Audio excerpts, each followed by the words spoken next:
ఏంటి, ఓటింగ్ అంటే ఏంటి, ఎలక్షన్ కమిషన్ అంటే ఏమని చేయడానికి ఉండదు. ఎందుకంటే చిన్నపిల్లలు కదా, 14-15 మనం చదువుతాము ఎగ్జామ్ రాయడానికి. అరే ఓటింగ్ ఏం చేయాలా, ఎగ్జామ్ పాస్ చేయాలి అంతే కదా, రాయాలా చదవాలా, ఎగ్జామ్ పాస్ అయితే మర్చిపోతాం. నెక్స్ట్ ఎప్పుడైతే మనం ఓటింగ్ ఏజ్లో ఉంటామో అప్పుడే చాలామంది అంటే వేరే సబ్జెక్ట్ తీసుకుంటారు. 17, 18, 19, 20 అది థింకింగ్ ఏజ్. ఏదే కరెక్ట్, ఇదే కరెక్టా లేకపోతే ఇదే కరెక్టా, ఓటింగ్ చేయాలా లేకపోతే క్రికెట్ ఆడాలా ఈరోజు, అది ఎప్పుడు 18, 19, 20 ఏజ్లో. చాలామంది అప్పుడు ఇది మనకి సొసైటీలో మన సిస్టంలో ఒక చిన్న డిఫెక్ట్ ఏమంటే ఈ స్టడీస్ ఏమి ఉండదు. నేను పర్సనల్గా చెప్తున్నాను, 10th క్లాస్ తర్వాత ఓన్లీ సివిల్ సర్వీస్ ప్రిపరేషన్ టైంలో నాకు అర్థమైంది ఓటింగ్ అంటే ఏంటి, ఆ కాన్స్టిట్యూషన్ అంటే ఏంటి.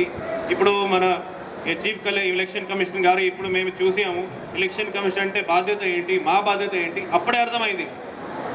ఓటింగ్ చేశాను ఫస్ట్, బిఫోర్ 20 కూడా చేశాను, కానీ అర్థం రాలేదు. ఎందుకు, అరే అందరు ఇస్తున్నారు మేము కూడా ఇస్తాము చూద్దాము టైంపాస్, అట్లా కాదండి. మనం ఆలోచించని చేసి అది ఉండాలి. సో ఏదైతే థింకింగ్ ఏజ్ అంటే ఇప్పుడు నలుగురు పిల్లలు వచ్చినారు, ఇప్పుడు 18 ఇయర్స్ అయింది, 18+ అందరు. ఇప్పుడు మీరు ఆలోచించని చేయాలి. మా సమాజం బాధ్యత, మా టీచర్స్ బాధ్యత ఏమంటే, మా పేరెంట్స్ బాధ్యత ఏమంటే మనం చెప్పాలి. ఇప్పుడు మీరు 18 ఉన్నారు, ఈ ఓటింగ్ అంటే టైంపాస్ కాదండి, దానికి ఒక ఉద్దేశం, దెర్ ఇస్ అ పర్పస్. ప్రతి ఓటుకి వాల్యూ ఉంటుంది. అరే నేను ఓట్ చేస్తే ఏంటి, నేను బయట పోతాను, నేను పిక్నిక్ హైదరాబాద్ పోయి వస్తాను కాదండి.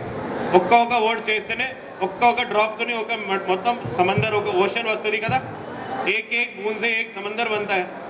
అదేవిధంగా మరి నేను ఎక్కడ వెళ్తాను, నేను కూడా వెళ్తాను, అరే ఓటింగ్ ఎవరు చేస్తారు. ఓటింగ్ చాలా చాలా ఇంపార్టెంట్. మా బాధ్యత డెమోక్రసీలో, మా ప్రజాతంత్రంలో మా బాధ్యత ఓటింగ్ అంటే. మేము అంటే ఇదే కావాలా అది కావాలా, మా ఊరికి ఇది రావాలి. చాలామంది అంటారు సార్ ఇది ట్రాఫిక్ కొద్దిగా అది చేయండి, అది చేయండి, ఇది చేయండి చెప్తూనే అందరూ ఉంటారు. కానీ మీ బాధ్యత ఏంటి, మీ కాదు మా అందరి బాధ్యత ఏంటి. ఒక్కరోజు ఎన్నికలు ఉన్నప్పుడు మేము పోయి కొద్దిగా కష్టపడి ఓపెన్లో ఉండి ఒక 2-3 అవర్స్ ఒక ఓటింగ్ చేయాలి. అప్పుడు మేము చెప్తాం మా లీడర్ మా మాట వింటున్నారు, మేమే సెలెక్ట్ చేసాము, ఈయన చేస్తారు, మేము సపోర్ట్ చేస్తాం. ఇప్పుడు మా సిస్టమ్ ఏమంటే ఇది జరగడం లేదు, అది జరగడం లేదు, అది కరెక్ట్ కాదని మనకు పాజిటివ్ ఫీలింగ్ ఉండాలా. Our voting is an honour, respect. ఇప్పుడు చూడండి ఎంతమంది సీనియర్ సిటిజన్ ఇప్పుడు కూడా ఓటింగ్ చేస్తున్నారు. ఇప్పుడు మీరు కూడా అట్లా ఓటింగ్ ఒక బాధ్యత మీరు ఫీల్ చేసుకోవాలా, మీరు ఓటింగ్ చేసుకోవాలి. సో ఓటింగ్కి ఈరోజు జరిగిన 25th జనవరి ఓటర్స్ డే ఉద్దేశం ఇదే.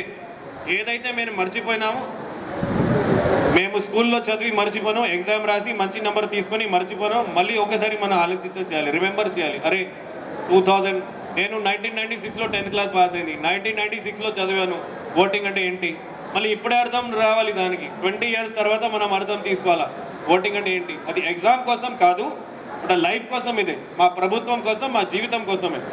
నేను నా చాలా సిన్సియర్ రిక్వెస్ట్ అందరికీ, పిల్లలకి, టీచర్స్కి, ఫ్యామిలీస్కి, అడల్ట్స్కి, మీ పిల్లలకి, మీ స్టూడెంట్స్కి అందరికీ ఇది ఎక్స్ప్లెయిన్ చేయండి. So that they are able to become good citizens. First మన ఓటింగ్ పర్సెంటేజ్ పెంచాలి, ఎంటైర్ కంట్రీలోనే ఫస్ట్ పెంచాలి. సెకండ్ పాయింట్, ఎవరికి ఓటింగ్ చేయాలి, ఏ బేస్ మీద ఓటింగ్ చేయాలి అర్థం తీసుకోవాలి. వేరే వేరే అది కాకుండా అభివృద్ధి ఒక దానికి ఉండాలి, మనకి డెవలప్మెంట్ కావాలి, మంచి అడ్మినిస్ట్రేషన్ కావాలి, అది మన దృష్టిలో పెట్టి ఓటింగ్ చేయాలి. అది నెక్స్ట్ స్టెప్. ఫస్ట్ స్టెప్ అంటే మన ఎన్రోల్మెంట్.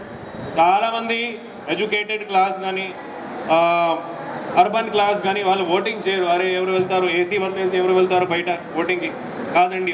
ఒక్క రోజు చాలా చాలా ఇంపార్టెంట్.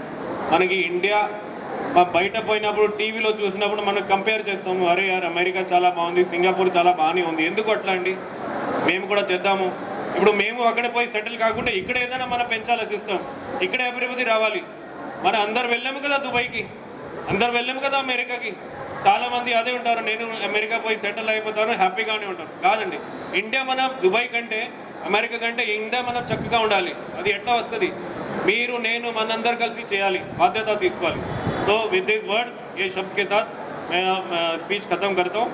तो నా ఆశ ఏమంటే దయచేసి ఇప్పుడు పిల్లలు మీరు చాలా ఎనర్జీ ఉంది, మీ ఎనర్జీ యూటిలైజ్ చేయండి ప్లీజ్.